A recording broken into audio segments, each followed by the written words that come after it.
It's wonderful to be here, to talk about my journey, to talk about the wheelchair and the freedom it has brought me.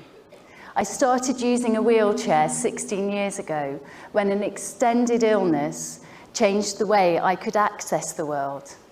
When I started using the wheelchair, it was a tremendous new freedom. I'd seen my life slip away and become restricted. It was like having an enormous new toy. I could whiz around and feel the wind in my face again.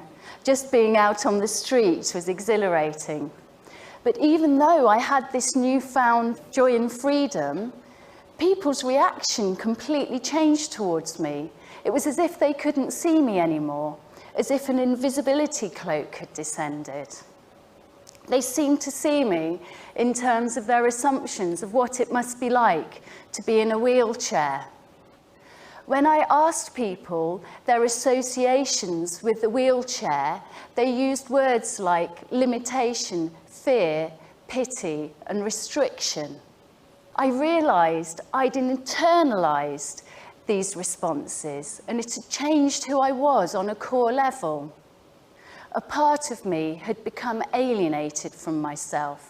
I was seeing myself not from my perspective, but vividly and continuously from the perspective of other people's responses to me. As a result, I knew I needed to make my own stories about this experience, new narratives to reclaim my identity. I started making work that aimed to communicate something of the joy and freedom I felt when using a wheelchair, a power chair, to negotiate the world. I was working to transform these internalized responses, to transform the preconceptions that had so shaped my identity when I started using a wheelchair by creating unexpected images. The wheelchair became an object to paint and play with. When I literally started leaving traces of my joy and freedom, it was exciting to see the interested and surprised responses from people. It seemed to open up new perspectives, and therein lay the paradigm shift. It showed that an arts practice can remake one's identity and transform preconceptions by revisioning the familiar. So, when I began to dive in 2005, I realised scuba gear extends your range of activity in just the same way as a wheelchair does. But the associations attached to scuba gear are ones of excitement and adventure, completely different to people's responses to the wheelchair. So I thought, I wonder what will happen if I put the two together. And the underwater wheelchair that has resulted has taken me on the most amazing journey over the last 7 years. So to give you an idea of what that's like, I'd like to share with you one of the outcomes from creating the spectacle and show you what an amazing journey it's taken me on.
It is the most amazing experience, beyond most other things I've experienced in life. I literally have the freedom to move in 360 degrees of space, and an ecstatic experience of joy and freedom.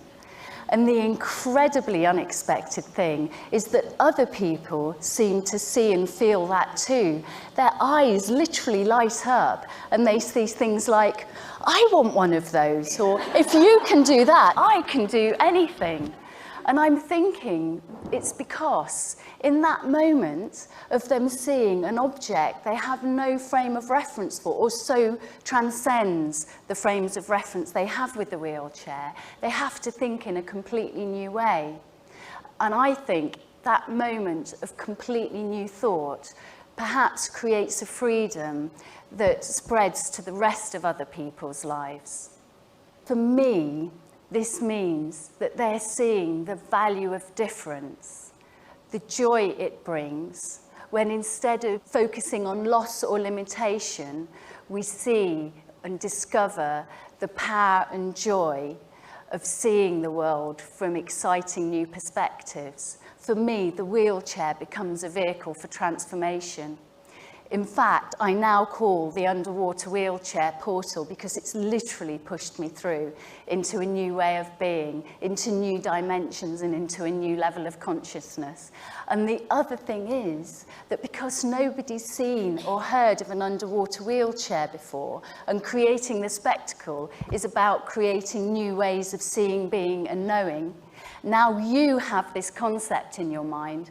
You're all part of the artwork too.